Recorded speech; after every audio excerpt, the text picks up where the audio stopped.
Nessa temporada do Expresso Futuro, eu vim em África visitar um continente que está sendo totalmente transformado pela conectividade. Eu estou em Moçambique, visitando o Parque Nacional da Gorongosa. O país ficou em guerra praticamente de 1975 até 1992. Para ter uma ideia, o Parque Nacional da Gorongosa foi totalmente destruído. Os prédios aqui ficaram cheios de marcas de tiro. A população não tinha o que comer, comiam os bichos do parque. A partir de 2005, o parque renasceu.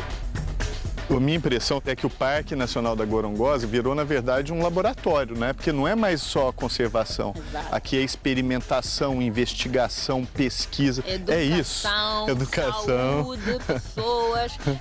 O parque tem que ser um pouco disso tudo, para no final termos a conservação.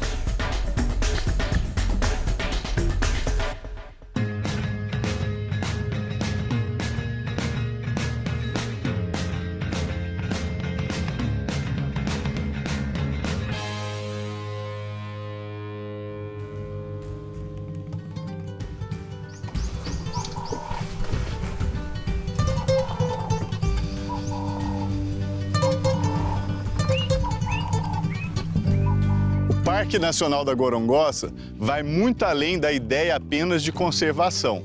É uma instituição completa.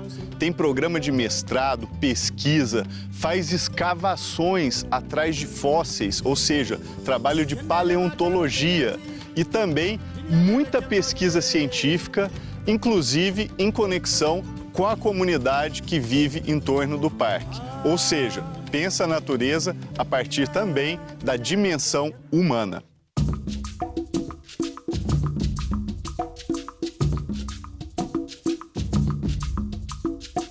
Olá, sou o Ronaldo, tudo bem? Olá, eu sou a Margarida. Seja bem-vindo ao Laboratório de Biodiversidade Eduardo Wilson. Foi inaugurado em 2013 e nós demos já o nome de Eduardo Wilson em homenagem a este grande senhor, porque foi ele o homem que disse pela primeira vez a palavra biodiversidade. Nós temos o primeiro objetivo, que é a exploração e monitoria da biodiversidade, porque não teremos como proteger uma área sem saber quais são os animais que ocorrem na área e onde é que podemos encontrar. Porque temos feito esses levantamentos, nós temos o segundo objetivo, que é a presença de uma sala de coleção sinóptica, onde nós guardamos os espécimes coletados. Nós temos coleções sinópticas para plantas, insectos, pequenos mamíferos, sapos e cobras e lagartos. Uau. O terceiro objetivo é educação para jovens cientistas. Então você tem um mestrado que as pessoas vêm estudar aqui, tem à disposição todo o laboratório, a interação com o parque, e pode fazer uma pesquisa aqui dentro e defender depois como mestrado. É isso? Exatamente. Então, as pesquisas podem ser realizadas seja dentro do parque ou fora do parque. Sim. Então, porque o parque não é só essa área aqui, temos também a montanha, também que faz parte do próprio É parque. verdade.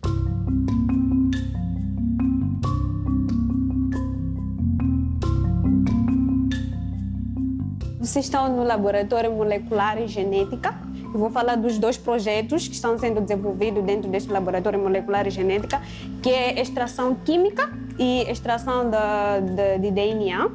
A extração de DNA é feita por estudantes do mestrado, assim como estudantes de outras universidades estrangeiras. Por exemplo, nós temos alguns estudantes da Universidade de Princeton que vêm aqui e fazem as suas investigações, os seus estudos e usam o laboratório para poder fazer as suas extrações de DNA. Eu, por exemplo, eu faço extração química, como podem ver, eu já tenho os meus materiais organizados. Já tenho os meus equipamentos organizados, que é para depois começar a desenvolver a extração química. Então tem muita pesquisa sendo feita aqui, né? Pois. E a ideia é pegar o DNA de todas as espécies do parque? Isso depende do que cada um está estudando, do que cada estudante, cada investigador tem o objetivo. Tá. Então eles vão fazendo mais estudos profundos, que é extrações de DNA, que é para perceber mais a evolução do animal, se existem algumas mudanças no animal.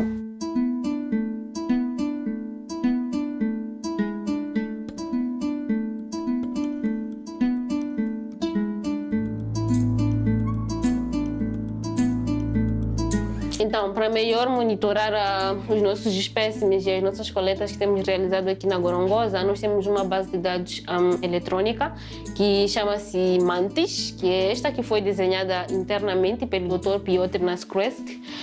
Normalmente tem diferentes formas de procura de dados. Por exemplo, podemos procurar em função do espécime, que é usando o código de barras, usando um espécime, ou podemos procurar a espécie. Eu vou só procurar uma espécie só para dar um exemplo, por exemplo, uma espécie de morcego. O som deles chama-se ecolocação. Não, a sua frequência é muito alta que o ser humano não consegue ouvir. Nós temos alguns equipamentos que nos permitem coletar essa ecolocação e depois reduzir a frequência até ao ponto de nós, seres humanos, conseguirmos ouvir. Então, eu vou pôr aqui um exemplo de um espécime de morcegos. Então, por exemplo, este é um som do Rhinolophus lobatus. Olha.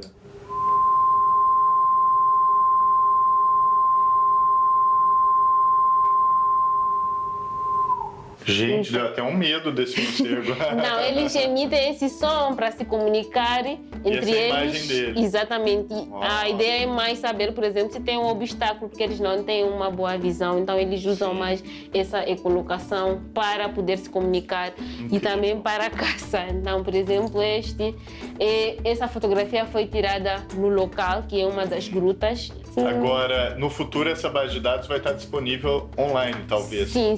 No futuro, vamos fazer com que a base de dados seja aberta de uma forma nacional e internacional. Gente, isso é um presente para o mundo. Exatamente. Incrível. Nós usamos os morcegos para poder estudar quais são as doenças que esses morcegos podem dar às pessoas sem mesmo terem mordido as pessoas. Porque nós temos aqui 50 espécies de morcegos e a maioria delas ocorre na Serra da Gorongosa. E a comunidade lá, ela bebe a água que sai do rio da Gorongosa. Então, e temos lá muitos morcegos dentro das grutas.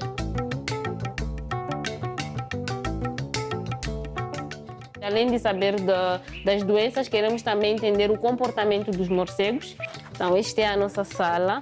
Nossa, que medo. A ideia é coletar os morcegos e deixar ele aqui dentro. Normalmente as pessoas não podem entrar, nós só deixamos as câmeras e que vão tirando fotografias em relação ao movimento. Por isso temos aqui um ambiente quase natural, quase parecido com aquele ambiente natural que eles vivem lá fora. Incrível. Então, após de ver todo esse comportamento dos próprios morcegos, nós levamos os espécimes e deixamos ir. E me conta, Margarida, qual é a sua atividade dentro do parque, aqui hoje dentro do laboratório? Bom, eu sou técnica de Sistema de Informação Geográfica e Base de Dados. O meu trabalho está mais relacionado com a produção de mapas, de criação, por exemplo, de diferentes formas de dados para a comunicação de resultados. Então, temos ido às comunidades fazer o levantamento de dados geográficos usando um dispositivo de GPS ou smartphone, coletamos as coordenadas e no final criamos mapas. E a tecnologia tem ajudado o seu trabalho? Sim. Nós temos usado muito essas tecnologias, agora já iniciamos com mapeamento usando drones. Isso então quer dizer que todas as políticas que o parque desenvolve acabam ficando muito melhores, mais eficazes, né? Exatamente. Não só sobre drone, mas também a tecnologia foi muito importante. Em 2019, com o Ciclone DAI, nós usamos o software que nós temos aqui. Então, nós juntamos os dados das casas que estão ao redor do parque e os dados do ciclone para sabermos quais são as famílias que vão se beneficiar primeiro, depois vamos ver aquelas segundas famílias e as terciárias. Então, nós usamos as tecnologias para poder ajudar no Ciclone DAI. Incrível!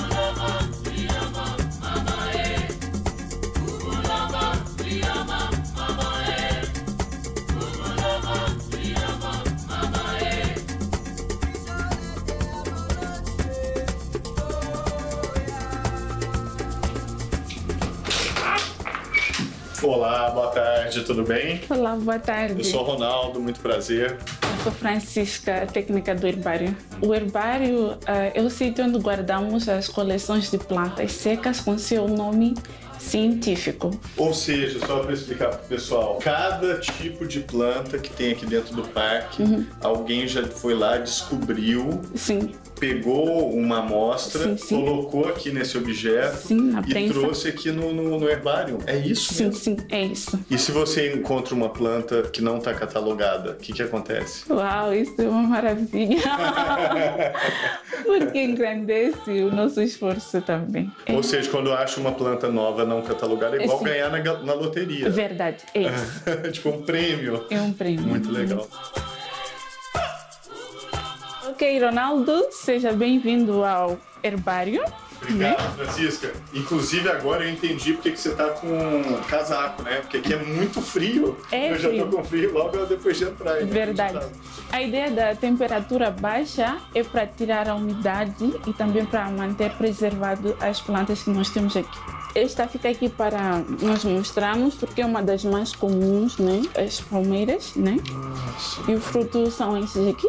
Arecácea ifaene, E o nome específico é Ifaene ventricosa. ventricosa. E é comestível, mas com a concorrência dos babuínos, né?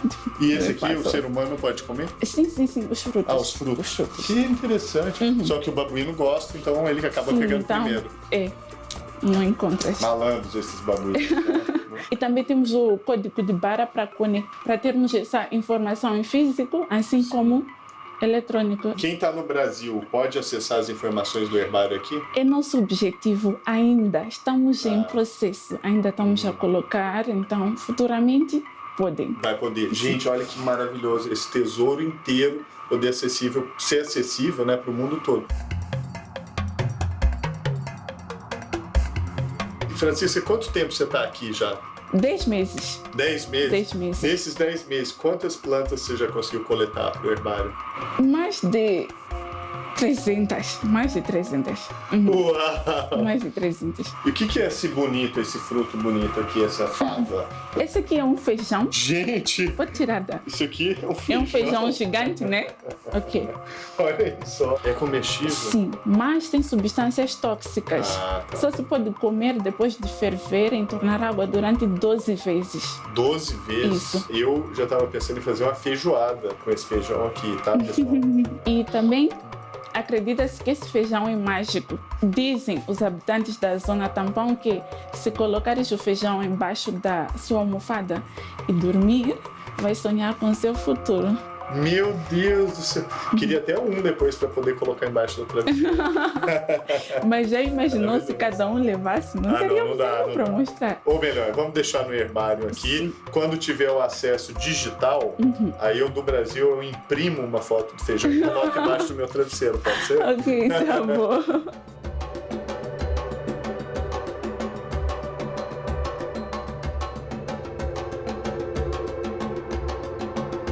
Gente, a gente está em Moçambique falando de inovação. Pois é, quando a gente mostra essas coisas incríveis aqui no Expresso Futuro, que estão acontecendo em Moçambique, a gente tem que lembrar que o país não saiu de um lugar qualquer. É um país que sofreu muito, um país que só ficou independente em 1975, depois mergulhou numa guerra civil que demorou mais de 16 anos. Só para ter uma ideia, nessa guerra o país foi arrasado, mais de 1000 escolas foram destruídas. Então, quando a gente vê alguém fazendo inovação aqui, empreendedorismo e ideias novas surgindo, a gente tem que olhar para aquela pessoa e aplaudir, porque não é um lugar igual o de outros países, como o Brasil, é um lugar muito mais difícil.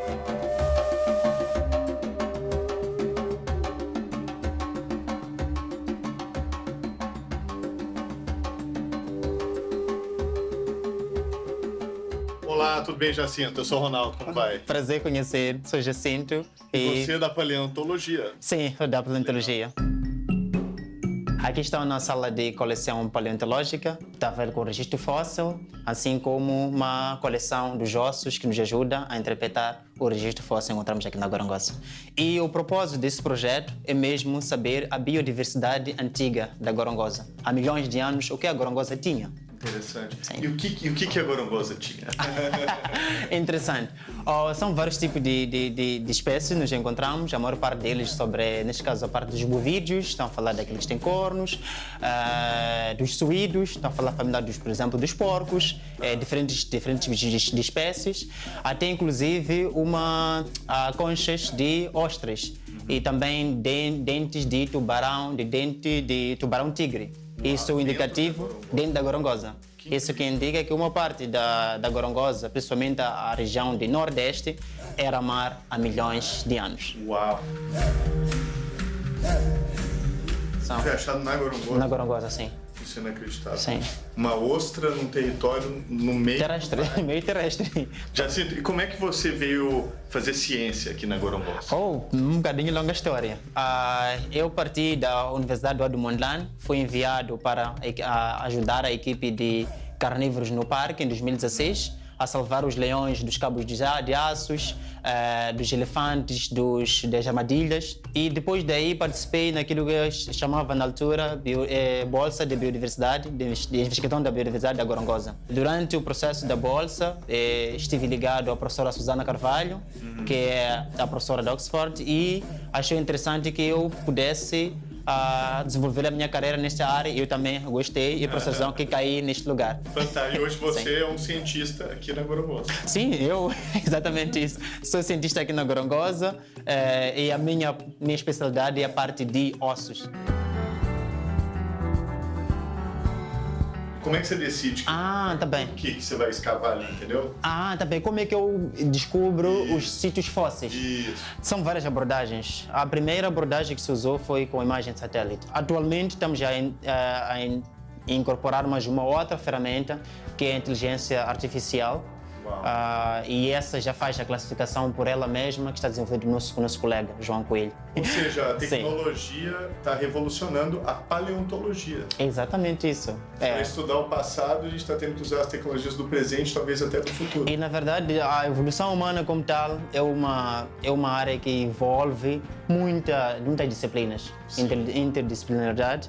Aqueles que eram formados em medicina veterinária, que sou eu, estou aqui, caí nesta área e estou a dar a minha mão. Outros em história também neste lugar, outro em primatologia. Todos nós trabalhamos lado a lado para descobrir o que era a gorongosa antes e o que isso pode nos dizer em termos de evolução humana.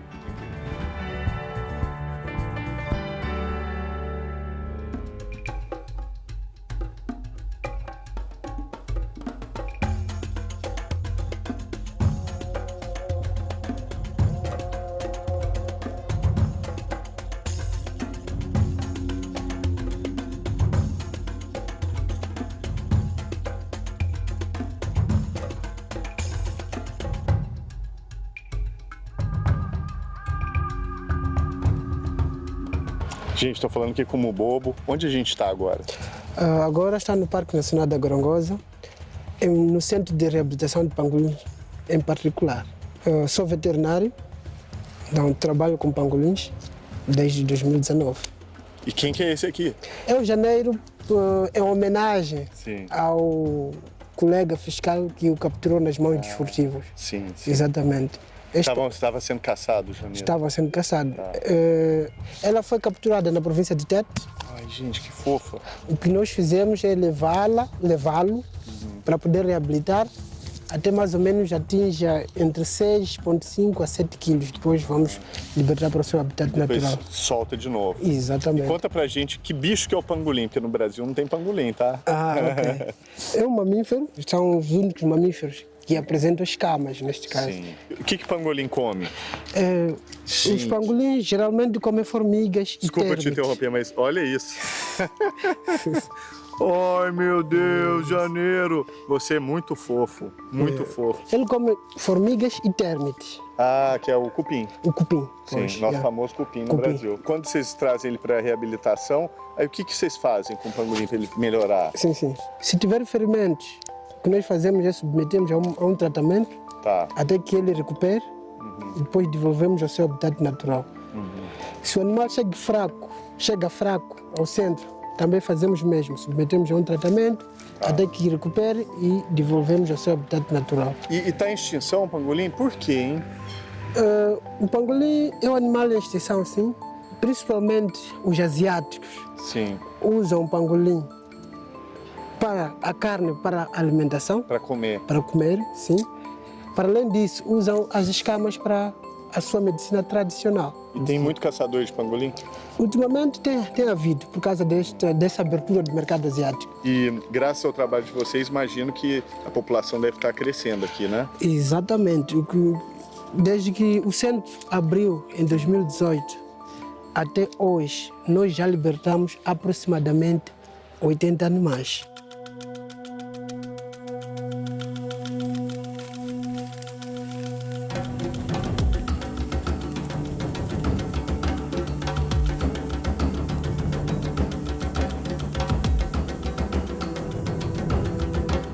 O pangolim é o animal mais traficado do mundo, Ah, é? atrás do rinoceronte. Nossa, por causa Exato. do chifre, né? Por causa do chifre, exato. O pangolim ocupa o número 2 nesse processo pessoal, de tráfico. Vamos parar de traficar pangolim, né? Esse é o fim da Exatamente. picada. É.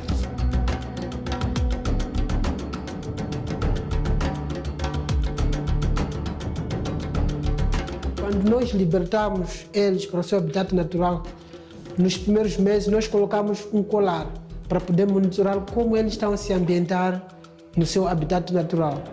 Se estão a se alimentar como deve ser, se ainda mantém aquele peso desejado, e aí vamos monitorando. Então depois de estar bem, eles ficam... Aí deixamos de persegui-los, porque já estão no seu habitat natural.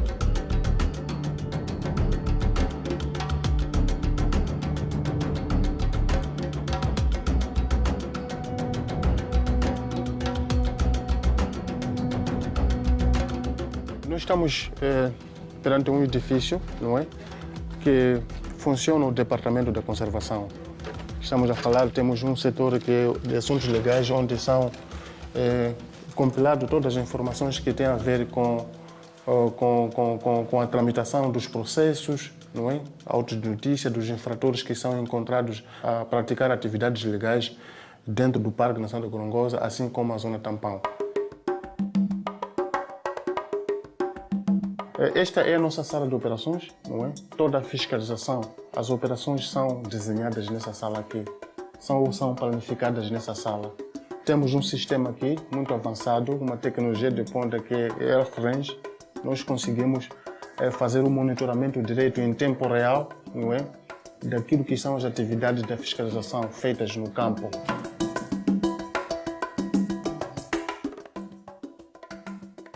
São alguns animais identificados com colares. É transmitido em tempo real. Esses animais aqui nos ajudam também para fazermos a planificação na patrulha. Por exemplo, nós temos esse leão aqui, sabemos que esse leão circula aqui nesta zona. Então, é fácil nós direcionarmos uma equipa de fiscalização, não é?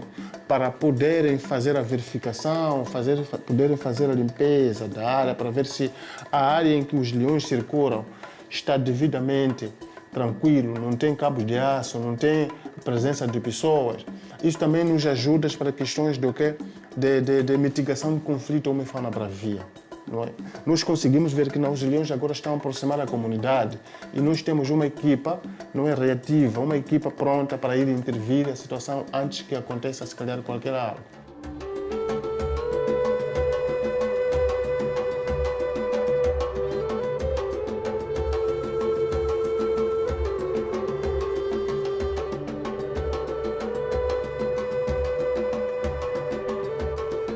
Uma das componentes mais importantes para esta plataforma é mesmo a questão de monitoramento dos próprios animais. Não é? Nós podemos ver, este cenário aqui não é estático. Agora, nos chama a atenção, por exemplo, quando passam uns 2 dias, 2, 3 dias, o cenário no mesmo local. Aí nos chama a atenção. Ou pode ser uma situação em que o animal foi morto, ou pode ser uma situação em que, por exemplo, a coleira caiu do animal.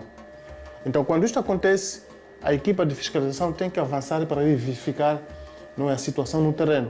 E por ali nós conseguimos ver, por exemplo, quando os mabecos, os leões, quando dão crias, não é? Então, o cenário fica estático. É ali também que a equipa da veterinária vai lá verificar e simplesmente pode encontrar, se calhar, tem crias. Yeah.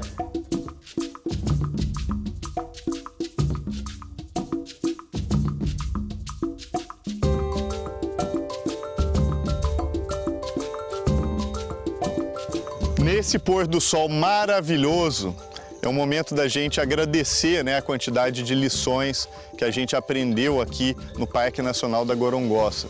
É muita inovação humana, tecnológica, social, é muito cuidado com as pessoas, com a natureza e valores que eu acho que a gente tem que cultivar cada vez mais. É realmente muito tocante para mim. Eu vou pegar várias das lições que eu aprendi aqui e levar para a minha vida no Brasil e eu espero que você leve um pouquinho também desses aprendizados para a sua, para a nossa vida no Brasil.